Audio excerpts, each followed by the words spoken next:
What is up, guys? It's the Sound Alchemist, part of One Mind Syndicate, and today I'm back to talk about Warhammer 40K. In this one, I will be talking about the descent of the Death Guard and how that actually made them more powerful, in my opinion. A few days ago, I made a poll as to which of the Chaos Legions actually became stronger after they pledged themselves to the Dark Gods, and you guys pretty much unanimously said that it was the Death Guard, beating out the World Eaters, the Emperor's Children, and that of the Thousand Sons.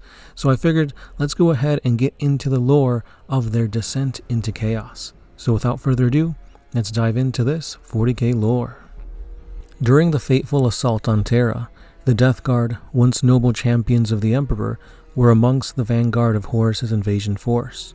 Yet their path to the heart of mankind's domain would not be one of glorious conquest.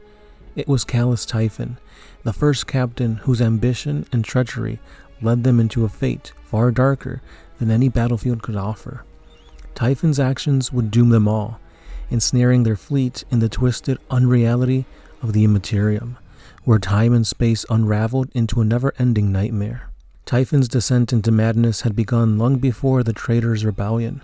In the early days of the Great Crusade, during a campaign alongside the Word-Bearers, he had first glimpsed into this terrible path to power, hidden within the folds of the Warp, all thanks to Erebus, the darkest chaplain of the Word-Bearers, who led Typhon into the esoteric secrets of the Seven-Pillared Lodge, a cult born from the feral traditions of Davin, where the nascent whispers of chaos were first heard by the Space Marines. Here, Typhon learned the truth. The legions were not born to serve the Emperor, but to transcend him, to embrace the darker powers that called to their untapped potential. And in these sinister depths of revelations, Typhon saw the future, a future where his suppressed psychic abilities were no longer a source of shame, but a mighty weapon that could break the shackles of imperial obedience. And as such, Typhon became an instrument to corruption, sowing discord and doubt within the ranks of the Death Guard. In Mortarion, the troubled Primarch of the Death Guard, Typhon found a worthy disciple for his cause.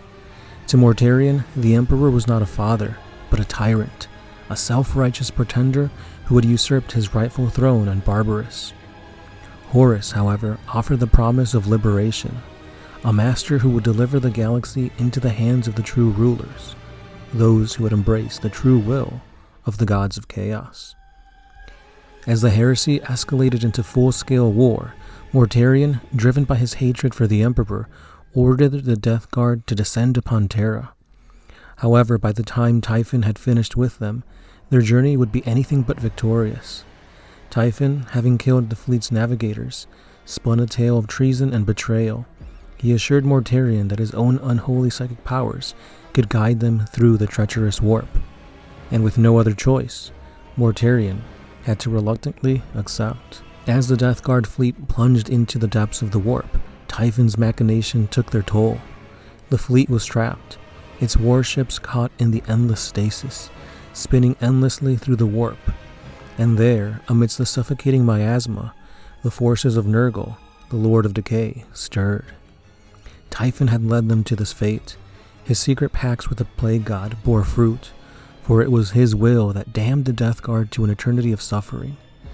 The ships were not simply adrift, they were being consumed. Nurgle's rot spread like a blight across their hulls, and through the bodies of the legionnaires themselves, the Destroyer Plague took root in the flesh, a slow and agonizing decay that could not be purged. As the warships became tombs of pestilence, rot, and disease, the Death Guard vaunted resilience turned against them. No longer was their transhuman strength a shield. It was their torment. Their bodies became bloated, rotted, and fused with the warp's corruptive influence. The air was thick with flies. Deformed demonic insects swarmed over them, spreading disease and feasting on their wounds. Flesh melted, bones cracked and twisted. Power armor became a grotesque mockery of its former design, contorting into sickening new shapes. And all the while, the Death Guard suffered in a never-ending nightmare, their wounds refusing to heal, their bodies refusing to die. And in this rotting prison, Callous Typhon, the architect of their damnation, was transformed into something beyond mortal. The very essence of Nurgle filled his form, reshaping him into a monstrous thing. His flesh melded with his armor. Great bone funnels sprouted from his body, spilling forth pestilent ichor and demonic flies. His body was a writhing mass, a hollow vessel for the thousands and thousands of insects that feasted on his decaying shell. Typhon now became reborn as Typhus, the host of the Destroyer Hive, his soul claimed forever by Nurgle, his body a testament to the Plague God's unholy power. And from that moment on, Typhus, the Lord of Disease, would carry forth Nurgle's will, spreading the Plague God's gifts throughout the entire galaxy. And he was no mere follower. He was the instrument of entropy, the herald of the end times. The Death Guard themselves had become Nurgle's eternal servants, flesh reworked by pestilence, minds twisted by suffering. Mortarion, unable to escape the agony of his cursed state, would ultimately offer himself and his sons to the warp, seeking deliverance from the torment that gnawed at their souls. In the heart of the Immaterium, the answer came, and Nurgle claimed them as his own. The Death Guard emerged from the warp as grotesque shadows of their former selves. Their once pristine armor was now sickly green, their bodies bloated with decay. The Death Guard were no longer the warriors they had been.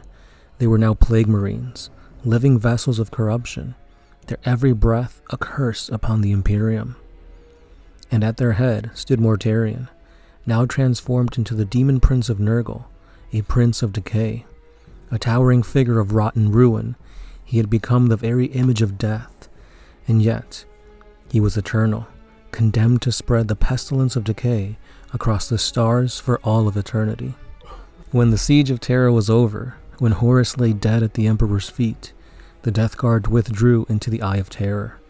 Their loyalty to Horus had been shattered, but their devotion to Nurgle had only deepened. Mortarion claimed the Plague Planet, a toxic world that reflected the ravaged landscape of his soul.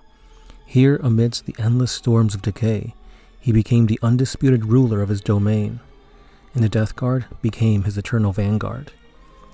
Centuries passed, and Mortarion's Death Guard spread their corruption across the galaxy, inflicting suffering and death upon all that they encountered. Some of his sons embraced their transformation, reveling in the perverse gifts of Nurgle. Others, consumed by rage and disgust, sought only to spread ruin and pestilence, bringing the entire universe to its knees. And yet others, broken by the plagues that had twisted them, wandered in madness, caught between the joy of decay and the despair of eternal suffering. It is now the 41st Millennium, and Mortarion returned to real space, leading the Death Guard in their campaigns against the Imperium. In the plague wars of the Era Indomitus, his legion launches devastating assaults against the realm of Ultramar, spreading the gifts of Nurgle far and wide. Typhus too had cast aside his former master, striking out alone, sowing his own band of pestilence and disease in the name of the Plague God. The Death Guard are now more potent than ever, and they continue to spread their corruption, their plague, and death all across the galaxy. Mortarion, the Lord of the Plague Planet, reigns from his throne of rot. The Death Guard, ever faithful to Nurgle, will never rest, for their purpose is clear: to spread this gift of decay to all, until the galaxy itself withers and dies. And thus, the deathless, cursed sons of Mortarion march ever onward, into the warp, through the Eye of Terror, and onto the heart of the Imperium itself. Their march is inevitable, their victory assured, and for in the end, there is nothing but decay. So we can see here that although you would think pledging yourself to chaos seems to be all good, these Space Marines are living in eternal agony. However, Nurgle himself makes this agony into a delightful, joyous thing. So you can say that maybe they're living in ignorant bliss, and that's pretty much what chaos does. Fuel yourself with these chaos gods too much, and you'll get gifts. However, too many gifts will cause you to become a chaos spawn, losing yourself to the depths and darkness of the gods of chaos. So let me know if you guys want to see the downfall of the other 3 chaos devoted chapters, I guess you can say. the World Eaters, the Thousand Sons, and the Emperor's Children, or if you want me to cover the other ones that do not pledge themselves to a singular god, such as the Iron Warriors or that of the Word Bearers. But again, the Night Lords seem pretty interesting.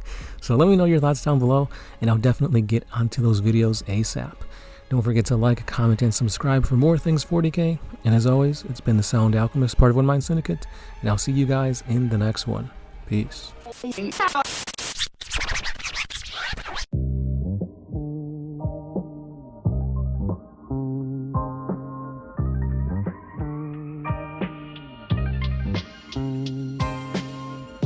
Always used to put my freedom first in any situation.